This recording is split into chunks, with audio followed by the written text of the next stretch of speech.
going on, everyone? This is Red Bull Tanker giving you an overview of the setup for Operation Unthinkable.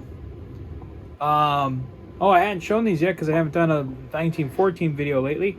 I did some DIY flight stands out of screws and magnets, and it kind of works. Kind of not really, but I mean, it was worth trying to build something. So we have the Russian heartland going all the way into Eastern Europe and into Germany. All the markers there represent the different armies. So here are all the armies. So that's the army in Berlin. That's the army in southeastern Germany.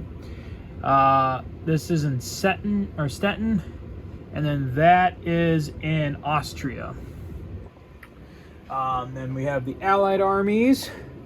Technically the Allies are all one color, but I just decided to split it up between the American, British, and French/NATO colors. Oops, you fell off the carrier here.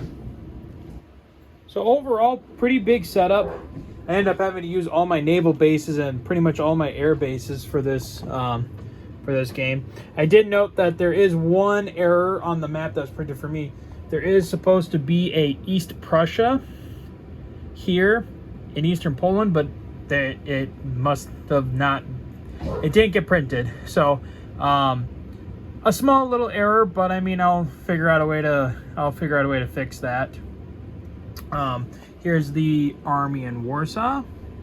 So basically, I mean, yeah, decent setup. So kind of going over some units. I mean, basically there's all the same units as in like Axis and Allies. Mine is, with the addition of, let me see, how can I best do this? Okay, so there's tanks, which are like for the Allies, like are represented by the Sherman tanks. And then there's advanced tanks, which like for American pieces, it's going to be the M26 Pershing. For the Brits, I have, for the Brits and even for like the NATO pieces here, I have Centurions. And then for the Russians, it's a little difficult. But so what I'm going to do is this out-of-the-box T-34 is going to represent a tank. And then this other T-34 that I got from HBG, which has a slightly different color, will be the advanced tanks for the Soviets. I don't have any JS series pieces or anything. And then there's also advanced fighters, which for this I'm just going to use a jet aircraft. So that's pretty much all the pieces. That's like all the added pieces to the game. Real quick over here. So these are Allied forces in the Pacific that can come into the game around, I think it's like turn 3. And the same goes for these Russian reinforcements from the Far East as well. So basically an overview of the game. So what's going to happen, I'm going to play as the Allies through this first little playthrough. But basically how the game goes, ooh, excuse me. So there's a turn sequence. Let me, okay.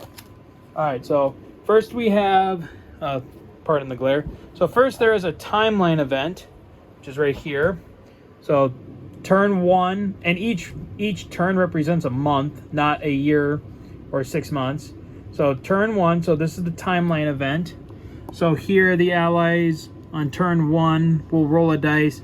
1 to 3 total surprise, 4 to 6 tactical surprise, stuff like that. Then there is the where do I have it? There is supposed to be, oh, here it is. Excuse me. Then with a D12 we roll for a random event. So for the first 1, 2, 3, 4, 5. So for the first 6 turns we use this top part, the next 6 turns this part, and then the last 6 this part. This game is about 18 turns long. Yeah, this game is 18 turns long. And so there are random events to cover each roughly 6-month period. And then after the then once the random event goes, there's the purchase and repair. And then the next part gets interesting. Next is initiative. So what happens is there's 1d6 rolled for the Allies, 1d6 rolled for the Soviets. Whoever gets the highest gets to go first as far as attacks and non-combats. And then they'll go, then the Allies will go, and then deployments and such as that. Right? Yeah.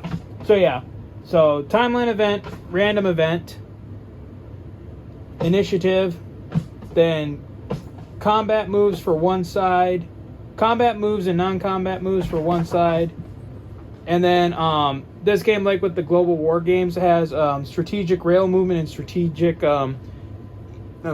strategic sea lift movement. And then once that's done, then it goes over to the other player to do their combat, non-combat, and their strategic movements. And then placing units, and then collecting income. And then the whole thing starts all over again. So like I said, I'll play as the Allies, and we'll get started shortly. So I am very interested to see how this game plays, and hope you'll stick around and watch. So until next time, guys, take care.